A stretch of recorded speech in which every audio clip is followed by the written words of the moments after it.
Dans cette vidéo, nous allons tracer un cube en perspective cavalière. Alors d'abord, qu'est-ce que c'est un cube? Voilà, j'en ai un à main. Alors, un cube, c'est un solide. C'est donc en 3 dimensions. C'est pour ça qu'on appelle ça la géométrie dans l'espace, parce que c'est en 3 dimensions. Ce n'est pas plat comme la géométrie en 2 dimensions qu'on a fait jusqu'à présent. On est en 3 dimensions, on appelle ça la géométrie dans l'espace. Alors, pour en revenir à mon cube, c'est donc un solide dont toutes les faces sont des carrés identiques. Il y en a combien des faces? Il y a au-dessus, en dessous, à droite, à gauche, devant, derrière, il y a 6 faces qui sont toutes des carrés identiques. Des sommets, là, il y en a 4 en haut et 4 en bas. Et enfin, les arêtes, c'est ces parties-là qu'on appelle des arêtes. Il y en a 4 en haut, 4 en dessous et 4 pour les relier, donc il y a 12 arêtes. Alors, si je veux tracer maintenant, je veux le dessiner, ce cube. Donc, sur une feuille plate, je veux faire un dessin où je reconnais ça. Alors, c'est un vrai problème, puisque en 3 dimensions, ça n'y ressemble pas. Alors, les règles de la perspective cavalière sont que ce qui est devant, on va le dessiner en vraie grandeur. Ce qui est au-dessus, en dessous, on va être obligé de le déformer. Alors, vous avez votre cahier d'exercice ouvert devant vous et vous allez tracer en même temps que moi. Donc, le titre, c'est exercice. La consigne, c'est tracer un cube en perspective cavalière. N'hésitez pas à faire pause au fur et à mesure de cette vidéo pour avoir le temps de bien faire en même temps que moi.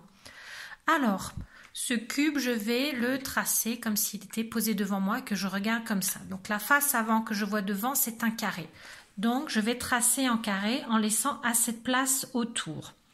Alors là, je vais choisir un carré de côté 4 cm.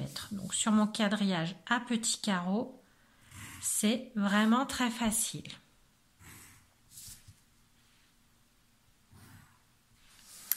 Ensuite, on va tracer la face qui est au-dessus. Alors, dans la réalité, c'est un carré, mais je vais devoir déformer la réalité sur mon dessin pour qu'on reconnaisse.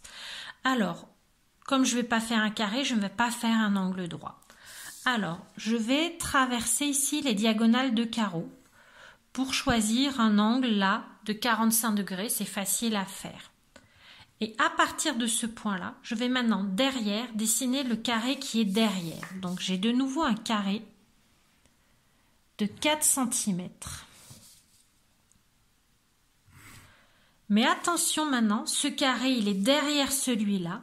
Donc cette arête-là, je vais la dessiner en pointillé parce que je la vois à travers.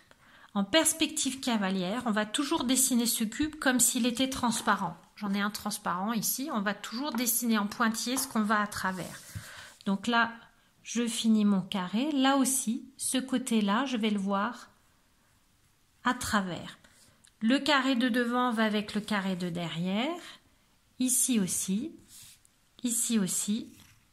Et ici aussi. Seulement, je le vois à travers. Je le dessine en pointillé.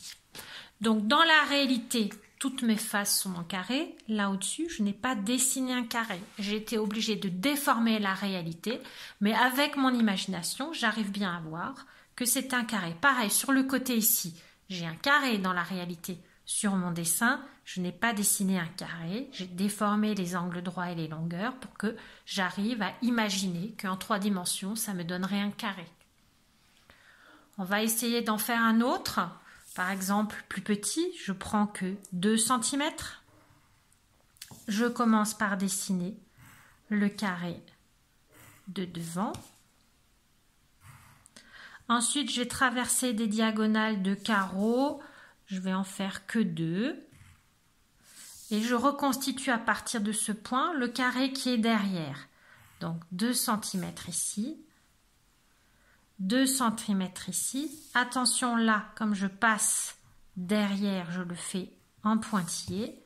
Ici, je passe derrière, donc je le fais en pointillé aussi.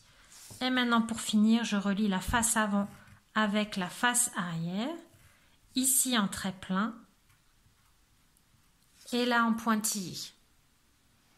Avec mon imagination, j'arrive bien à reconnaître que c'est le même solide que celui-là.